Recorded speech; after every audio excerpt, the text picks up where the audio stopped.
یہ پہلی چیز تو یہ ہے کہ اس کا جو یعنی ذبح کرنے کا طریقہ اس کو دیکھا جائے، یعنی اس کو جو ذبح کیا جائے تو پہلی چیز اللہ کا نام لیا جائے، اس کے اوپر بسم اللہ پڑھی جائے، اللہ اکبر پڑھا جائے، پھر اس کے جو یعنی گلے کے اندر 4 رگیں ہیں، ایک تو سانس کی نالی ہوتی ہے، پھر کھانے کی نالی ہوتی ہے، پھر ان کے دائیں بائیں جو خون کی نالیاں ہوتی ہیں، تو یہ 4 رگیں ہوتی ہیں، ان 4 میں سے جو ہے وہ 3 ضرور کٹیں، یا چاروں کٹیں تو بہت اچھا ہے، لیکن کم از کم 3 جو ہے ضرور کٹیں۔ اگر ان 4 میں سے 3 نہ کٹیں تو وہ جو ہے وہ حلال نہ ہوگا۔ تو ایک تو اللہ کا نام لیا جائے، پھر اسی طرح سے اس کو جو ہے وہ ذبح کیا جائے۔ اب بہت سارے جانور تو ایسے ہیں کہ جن کو ہم ذبح کر سکتے ہیں، لیکن بہت سارے ایسے ہیں کہ جن کو ذبح نہیں کر سکتے، جیسے جنگلی جانور ہیں وہ حلال، جیسے ہرن ہے، جنگلی گائے ہے، تو اب اس کو تو ذبح نہیں کر سکتے، تو اس کا جو ہے طریقہ کار کیا ہے کہ اس کو جب شکار کریں تو اس کے اوپر جو یعنی جس چیز سے اس کو شکار کریں وہ دھاری دار ہونے چاہیے، یا اگر اس کو زخمی کریں، اس کو گرائیں گولی وغیرہ سے، تو جب وہ بالکل زخمی ہو جائے اور معذور ہو جائے، گر جائے، تو پھر اس کو جو ہے اللہ کا نام لے کے اس کو ذبح کریں، تو یہ وہ حلال ہو جائیں گی، جو کہ جنگلی جانور ہیں ان کے بارے میں۔ پھر یہ ہے کہ ہر جنگلی جانور اس طرح سے جو ہے اس کو یعنی شکار نہیں کیا جا سکتا، تو دوسرا طریقہ کیا ہے کہ شکاری جانوروں کے ذریعے سے ان کا شکار کیا جائے، کہ جیسے کوئی باز ہے، شکرا ہے، وہ لوگ پالتے ہیں، وہ اپنے پنجوں سے اس کو شکار کرتے ہیں پرندوں کا، اور جیسے فرما رہے ہیں کہ جو اس طرح سے کتا ہے، شکاری کتا، اس کو پالتے ہیں، اس طرح چیتا باز لوگ پالتے ہیں، تو وہ اپنے دانتوں سے شکار کو جو ہے وہ پکڑتے ہیں اور اس کو جو ہے وہ روکتے ہیں، جس کا کہ آگے وہ ذکر آ رہا ہے۔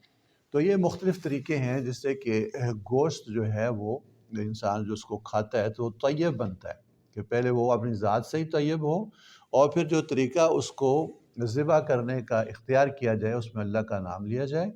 اور پھر اس کا جو طریقہ ذبح کرنے کا وہ بھی صحیح ہو۔ اور وہ 3 طریقے ہیں کہ ایک تو عام جو پالتو جانور ہیں ان کو ہم ذبح کرتے ہیں، پھر جو شکار کے مختلف طریقے ہیں وہ ان میں سے کیا چیزیں جو ہیں وہ مشروع ہیں، کس طرح شکار کرنا چاہیے، یہ اللہ تعالیٰ نے شریعت میں ہمیں سکھایا ہے۔ تو گویا گوشت کو طیب بنانے کا یہ طریقہ ہے۔ اس کا آگے پھر ذکر آتا ہے وَمَا عَلَّمْتُمْ، اور وہ شکار بھی تمہارے لیے حلال ہے۔ وما کے اندر یہ بات ہے کہ وہ شکار بھی تمہارے لیے طیب اور حلال ہے جو تم اس طرح سے کرتے ہو کہ علمتم من الجوارح، تم سکھاتے ہو، سدھاتے ہو شکاری جانوروں کو، من الجوارح، جارے جو ہے جرح، جیسے اردو میں بھی کہتے ہیں جراحت، اس کا مطلب ہوتا ہے زخمی کرنا، زخم، تو گویا مجروح اس شخص کو کہتے ہیں جو کہ زخمی ہو۔ تو جو شکاری جانور جن جانوروں کو زخمی کر کے شکار کرتے ہیں تو وہ شکار بھی تمہارے لیے جو ہے وہ حلال ہے۔ مکلبین، آگے اس کی تفصیل ہے، مکلبین تم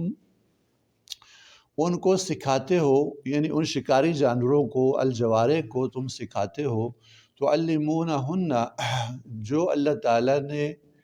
تعلمونہن، تم ان جانوروں کو سکھاتے ہو، مما، وہ چیز، علمکم اللہ، جو اللہ تعالیٰ نے تمہیں سکھائی، اللہ تعالیٰ نے جو تمہیں علم دیا ہے وہ علم تم ان جانوروں کو سکھاتے ہو اور سکھا کے ان کو سدھاتے ہو، اور ان جانوروں کو تم جو ہے وہ شکار کے لیے تیار کرتے ہو۔ تو گویا شکاری جانور وہ ہوگا جو کہ پہلی بات تو جوارح ہو، زخمی کرنے والا ہو، کھانے والا نہ ہو، کہ ایسا نہیں کہ وہ اس شکار کو پکڑ کے خود کھانے لگ جائے، نہیں، بلکہ اپنے مالک کے لیے شکار کرے، خود نہ کھائے، اس کو زخمی کر کے اس کو روکے۔ اور پھر دوسری بات یہ ہے کہ اس کو سدھایا گیا ہو، سکھایا گیا ہو، یعنی جو شکاری ہے اس کو اس طرح سے سکھائے کہ اس کو یہ یعنی اچھی طرح سے وہ سیکھ جائے کہ جو شکار ہے کب اس کو شکار کے لیے چھوڑے تو وہ جائے، اس کو روکے تو وہ رک جائے، اور بار بار جو اس کا تجربہ کرے کہ جب میں اس کو کہوں کہ شکار کو تم جھپٹو تو یہ آگے چلا جائے، اور جب اس کو روکوں تو رک جائے۔ تو اس طرح سے جو جانور شکاری ہے جو اس کو تم سکھاتے ہو اللہ تعالیٰ کے دیے ہوئے علم میں سے، تو یہ وہ جانور ہیں کہ جو کہ شکار کو زخمی کر کے تمہارے لیے روکتے ہیں۔ تو آگے فرمایا فَكُلُوا، تو پس تم کھاؤ،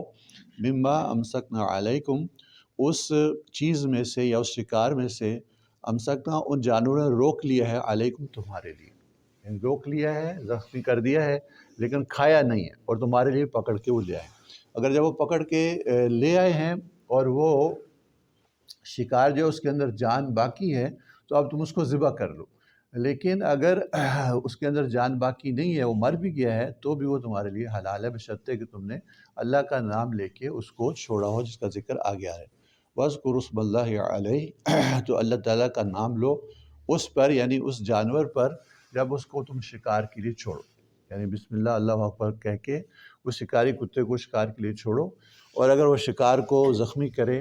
اور کھائے نہ، اگر کھا لے تو پھر وہ حلال نہیں رہے گا۔ اگر اس کو شکار کر کے تمہارے لیے پکڑ کے لے آئے، راستے ہی میں وہ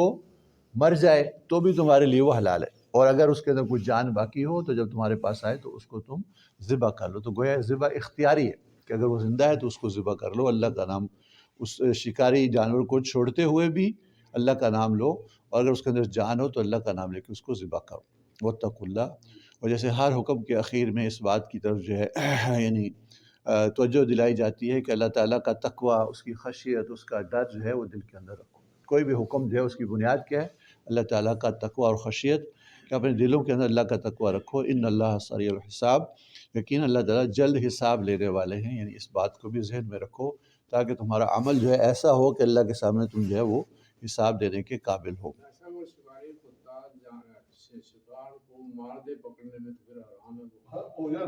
نہیں ہے، مار دے تو بھی حلال ہے، یہی تو بات کی جاتی ہے۔ آپ نے بسم اللہ اللہ اکبر کہہ کے اس کتے کو چھوڑا اور اس نے اس شکار کو پکڑا ہے نہیں، تو وہ اگر وہ مر بھی گیا راستے میں تو بھی حلال ہے۔ اليوم احل لكم الطیبات وطعام الذین اوتوا الکتاب حل لكم وطعامكم حل لهم والمحصنات من المؤمنات والمحصنات من الذين اوتوا الكتاب من قبلكم اذا آتيتموهن اجورهن محسنين غير مصافحين ولا متخذي اخدان ومن يكفر بالایمان فقد حبط عمله وهو في الآخرة من الخاسرين۔ الیوم احل لکم، آج کے دن حلال کر دیے گئی ہیں تمہارے لیے طیبات، پاکیزہ چیزیں۔ آج کے دن سے مراد یہ ہے، جیسے کہ سورۃ میں ہم پڑھ چکے ہیں، الیوم اکملت لکم دینکم، کہ آج کے دن ہم نے تمہارے لیے تمہارے دین کو مکمل کر دیا اور اپنی نعمت کو تمہارے لیے تمام کر دیا۔ یعنی وہ حجۃ الوداع پہ وہ آخری آیت جو قرآن کریم کی، جس کے اندر اللہ تعالیٰ نے اپنے دین کی تکمیل اور اتمام نعمت کا ذکر کیا ہے، وہ الیوم کا مراد ہے کہ آج کے دن حلال کر دی گئیں تمہارے لیے پاکیزہ چیزیں، یعنی ایسی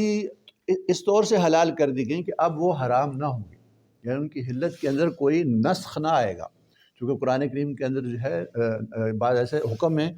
جو پہلے تو تھے لیکن بعد میں منسوخ ہو گئے، تو اب یہ فرمایا جا رہا ہے کہ آج کے دن جو یعنی پاکیزہ چیزیں ہم نے تمہارے لیے حلال کر دی ہیں تو قیامت تک کے لیے حکم ہے، اور قیامت تک کے لیے جو ہے وہ حکم باقی رہے گا، اس کے اندر کوئی نسخ نہ ہوگا۔ یہ معنی ہے کہ آج کے دن حل لکم، حلال کر دی گئی تمہارے واسطے طیبات، پاکیزہ چیزیں۔ تو یہ پاکیزہ چیزیں تو پہلے بھی حلال تھیں، تو یہ فرمایا آج کے دن حلال کر دی گئیں، یعنی